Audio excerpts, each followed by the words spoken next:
Hello Brave Namibia viewers, and welcome to this last episode of the year for this program where we celebrate both ordinary and extraordinary Namibians. Our first stop today takes us to Rundu, where Kenya Kambowe spoke to Kongo Mukava, a music producer and artist who owns a studio at the open market.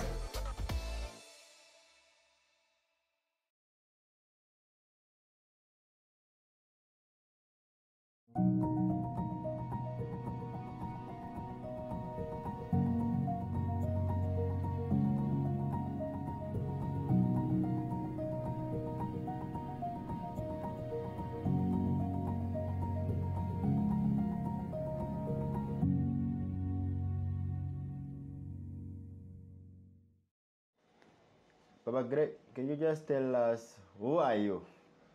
So, my name is Mukava Kongo Gray. So, many people know me by name Papa Gray. We came to call it as a musical name, stage name.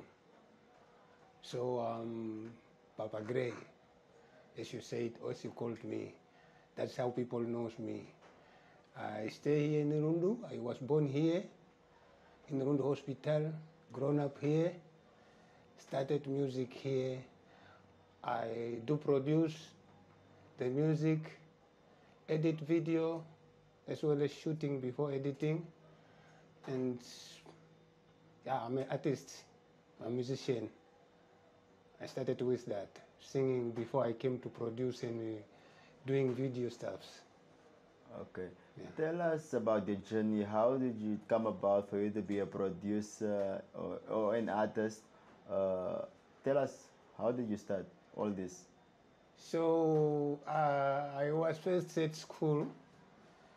At school, listening and watching to different type of music, I came to realize that I also can sing. I started singing when I was in grade 11 now this time. Starting rehearsing, singing, playing guitars. So later on, after my completion of grade 12, I decided to try and do something, which is on music now. Then I went to Arafat in Windu, where I recorded my first album. From there, I came to know that I'm very good on it. So I released my first album. After that, after I sold, I bought a computer, stuff, let me say studio equipment. So it's whereby I started now learning how to produce from others. Later on, everything went up well with me. Then I started buying a new camera, where I started learning about video stuffs. Up to now, I do video editing, shooting, editing, and music production. Now tell me, in terms of employment, were you ever formally employed and all that? Did you have a job before, or was music the only thing you know, or you still know? So first, when I completed in 2002, I worked 1 year in Rundu Town Council. From there, then I left the job. I went to Windhoek for my music recording, and from that time, I never worked to anybody else or to any company. Okay, probably at your age, you must be a family man. Can you just give us as to how is this career path that you've chose of being a producer and an artist, making it possible for you to assist your family? Yeah, seriously, music have put me to another flag. So that took me something that I accepted with my whole life. And I understand this is the way God wanted me to be. So music, let me say, from the time I started music, I came to know that I get as much that I want to give to my family. Up to now, I'm a father of 4 kids, but I don't have any problem. I feed them, I give them anything they want, and even my families, those who raised me up, they don't have any complaint from my career. They like it. They support me up to where they can afford to support.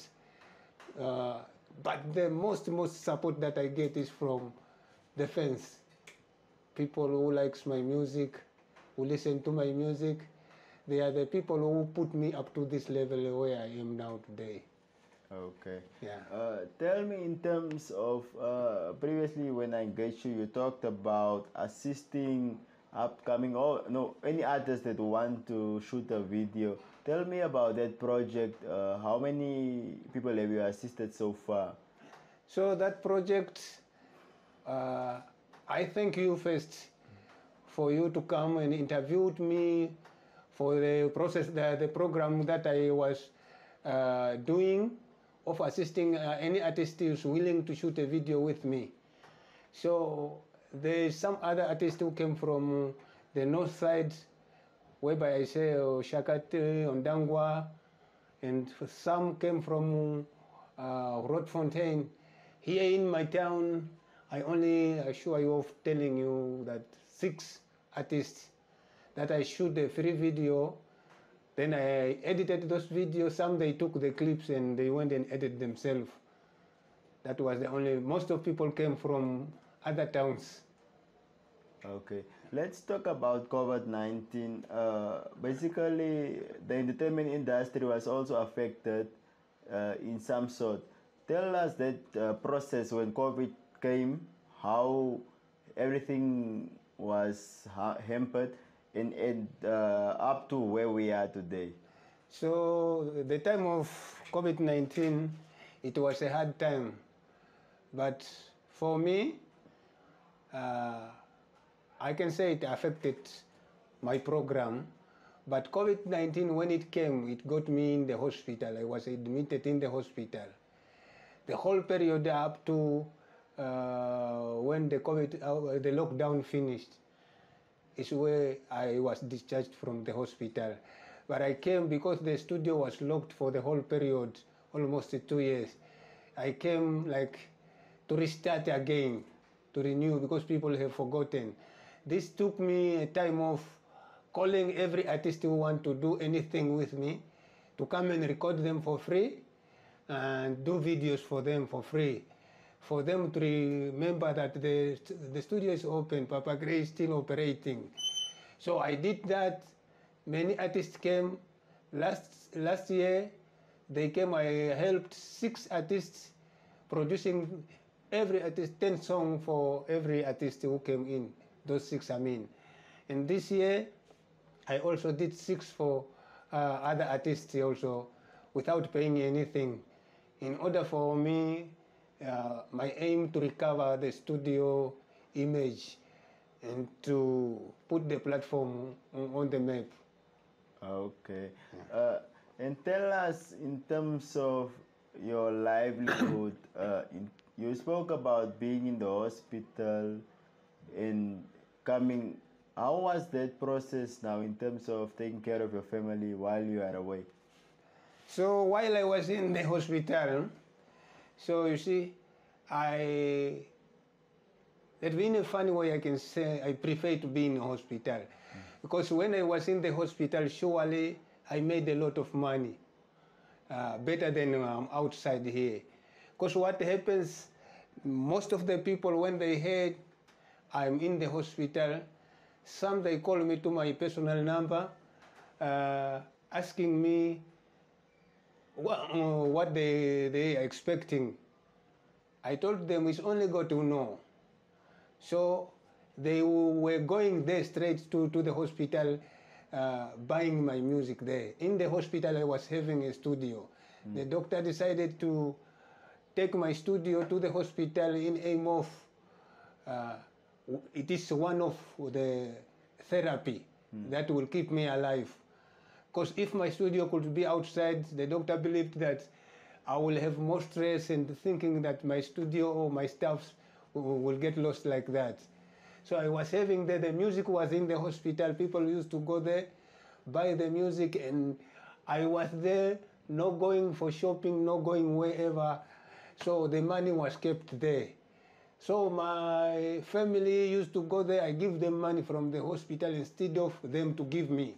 I give them money to bring home. So I think it was very nice. It was like I was selling online, but it was life in the hospital. So really I can't say it affected me, COVID-19. It only affected me when I came out. Because I cannot do any performance, I cannot do any arrangement on musical things. Only wait for people to come. Some they came a lot to come see me. So if I'm really discharged from the hospital, if I'm still all right, up to now, I'm busy working on the new album that I will release soon if I'm done. Okay. Last but not least, when we look at the music industry, you basically have been in this industry for many years. What are some of the things that you've observed, like the trends that have changed, and what message do you have for upcoming artists in order to prevail and become successful? So even though that my whole time was a hospital time, because my first album, I dropped it in 2006. 2007 is where I started involving get sick up to now.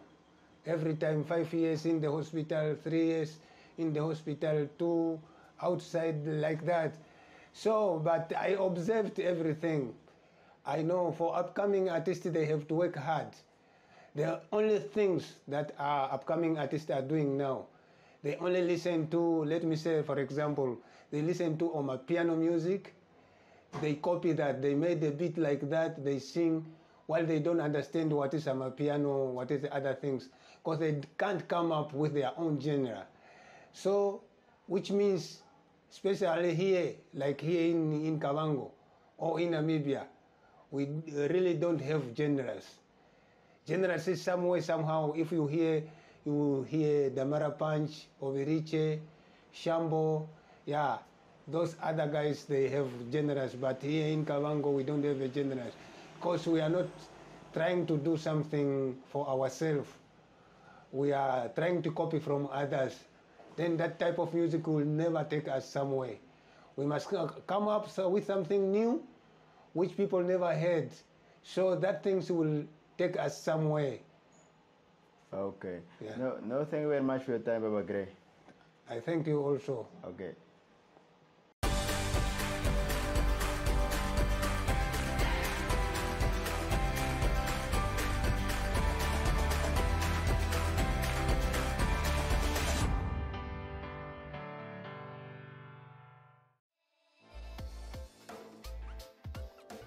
Our next stop is Windhoek, where Ester Kamati caught up with 26-year-old Gisella Namises, who together with her older sister have dedicated themselves to ensuring that their late mother's legacy lives on at the Orlindi Place of Safety.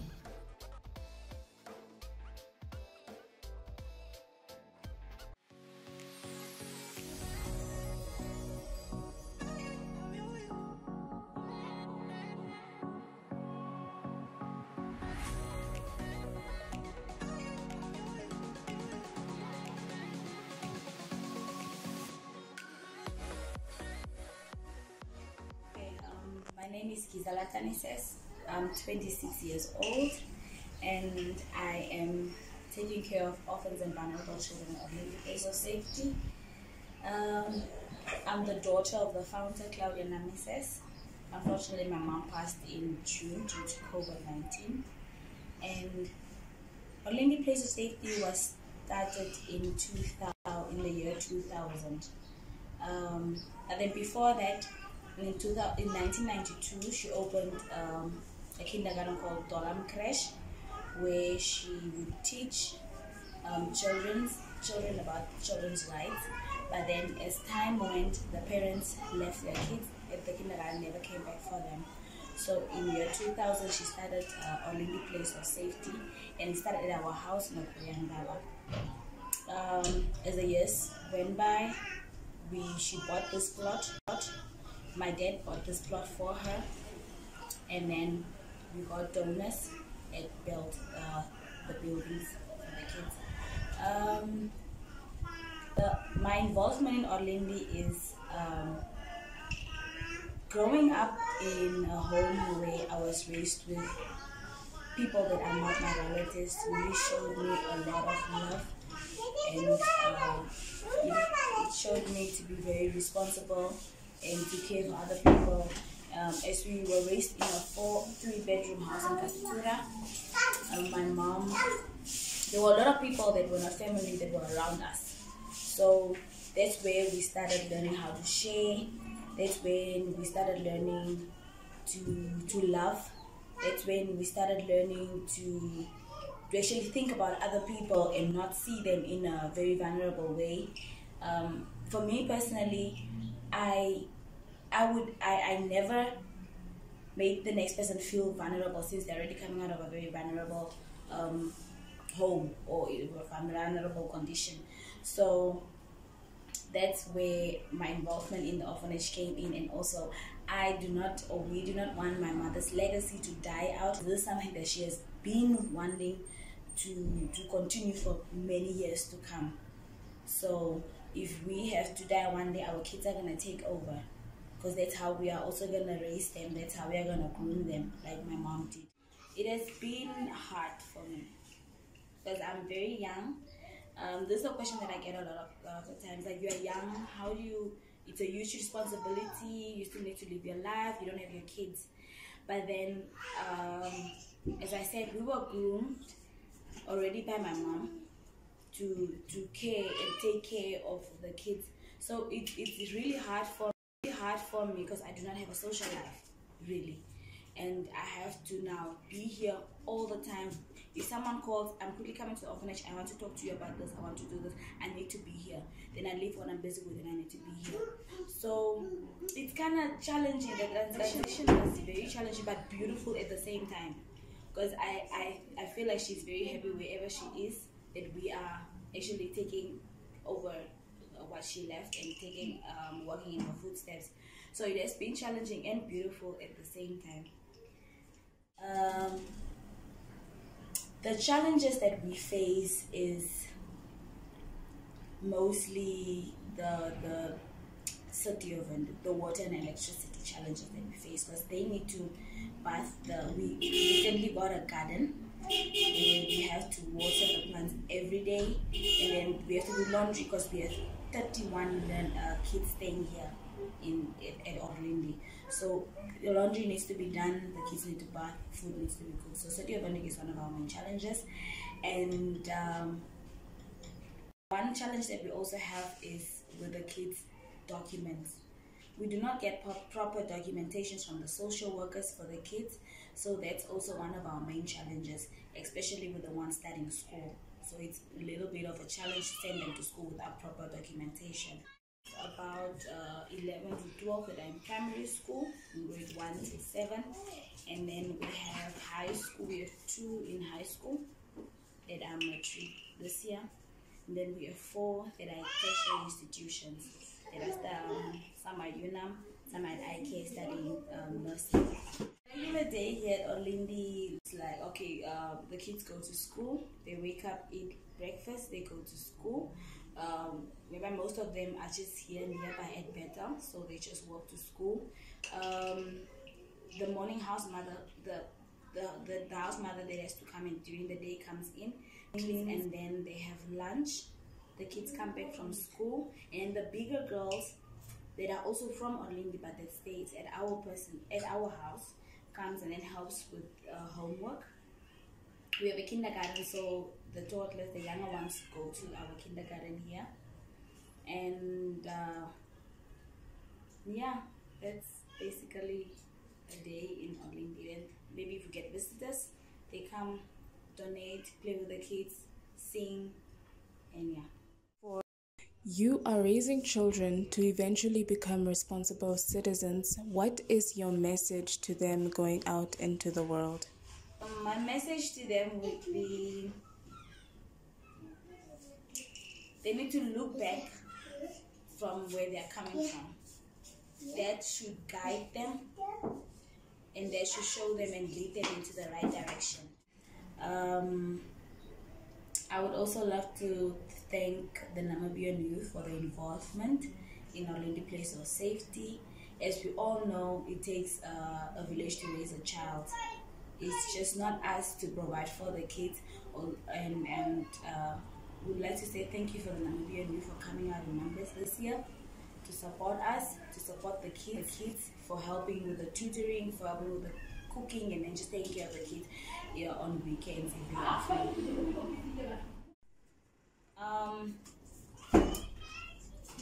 Please come in numbers to Orlindi Place of Safety. Please come support the kids. Please come donate the kids, donate to the kids and our household, because it's our Namibian kids. We want our African child to have a dream and to have purpose one day, and we can only do it if we do it as Namibians together.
brave@nmh.com.na.